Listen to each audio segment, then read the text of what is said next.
राजीव रंजन हूँ। मैं नैपकॉन 25 का ज्वाइंट सेक्रेटरी हूँ। और कल जो वर्कशॉप हुई, किस तरह का वर्कशॉप हुई थी? वो वर्कशॉप का मैं स्टेट कोऑर्डिनेटर था। NIV और वेंटिलेटर वर्कशॉप। अच्छा। NIV वेंटिलेटर वैसा यंत्र है जो आदमी जब बेहोश हो जाता है, सांस नहीं ले पाता है, आखिरी सांस गिनते रहता है, उस कंडीशन में इन मशीनों का इस्तेमाल किया जाता है। उसका इस्तेमाल किस तरीके से किया जाए और उसका क्या क्या उपयोग कर सकते हैं, इसकी ट्रेनिंग बच्चों को दी गई जो भी PG स्टूडेंट्स थे। और कॉन्फ्रेंस नैपकॉन आना चाहिए। इसमें जो हमारे जो एक्सपर्ट्स आए थे वो पूरे ऑल ओवर इंडिया से आए थे, और जो डेलीगेट्स थे, जो स्टूडेंट्स आए थे, वो केरला से लेके कश्मीर तक के बच्चे उसमें शामिल थे। इधर कर्नाटक, मतलब कई स्टेट से बच्चे आए थे उसको सीखने के लिए। और ये ऐसी विधि है जो कि हर एक स्टूडेंट के लिए ज़रूरी है। आपको बाकी डॉक्टर्स ने तो बहुत अच्छी जानकारी दे ही दी है, लेकिन अगर मैं कहूँ तो कम से कम 12 अलग अलग विधाओं और मशीनों पर जो है वर्कशॉप हुआ है।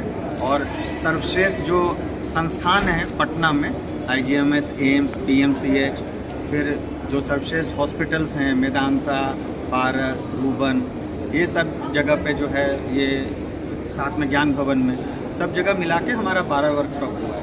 और हर वर्कशॉप में कम से कम 100 डॉक्टर्स थे। हमारी सीटें कम पड़ गई थी, हमारी तैयारियां कम पड़ गई थी। अभूतपूर्व था, क्योंकि जितना अच्छा हम लोग ने प्रोग्राम बना के भेजा था, उससे लोग इतने प्रभावित हुए कि वो जो है लास्ट मोमेंट पे रजिस्ट्रेशन हमारा डबल हो गया। सर, न्यू संदेश देना है कि आपको इस चैलेंज को लेना है कि जो भी नई विधि आ रही है उसको पूरा सीखना है, हमेशा अपडेट रहना है। हर मशीन, हर तरह की सर्जरी की विधाओं जो फेफड़े से संबंधित है, उसका पूरा ज्ञान लेते रहना है। कभी भी सीखने की प्रवृत्ति को नहीं छोड़ना है, क्योंकि ये अनवरत है और ये साइंस हमेशा बढ़ता रहता है। अगर आपको कंपटीशन में रहना है, टॉप पे रहना है, तो ये जिंदगी भर करना पड़ेगा। ये वो नहीं है कि हम एक बार एक ऑफिसर बन गए तो अब रिटायर कर जाए। जी, थैंक यू। वेदांत, तो मेरे यहाँ 2 वर्कशॉप हुआ।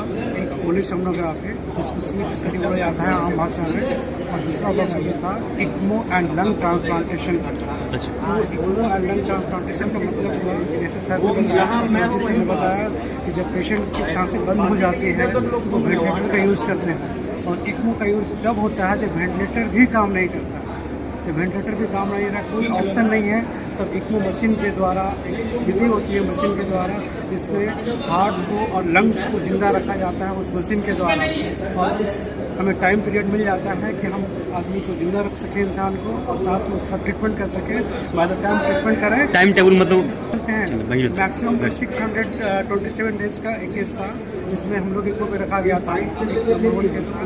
और उसके बाद यदि पेशेंट ठीक हो जाता है तो बहुत अच्छी बात है, नहीं ठीक होता है तो फिर हम लंग ट्रांसप्लांटेशन के लिए उनको हम लोग दे सकते हैं, और हम लोग एक मरे हुए आदमी को जिंदा कर सकते हैं। वो वाली वर्कशॉप हुआ। दूसरा वर्कशॉप था वो पोलिस सोनोग्राफी पे था। वो होता है आम भाषा में उसको स्लिप बोलते हैं, स्लिप स्टडी के।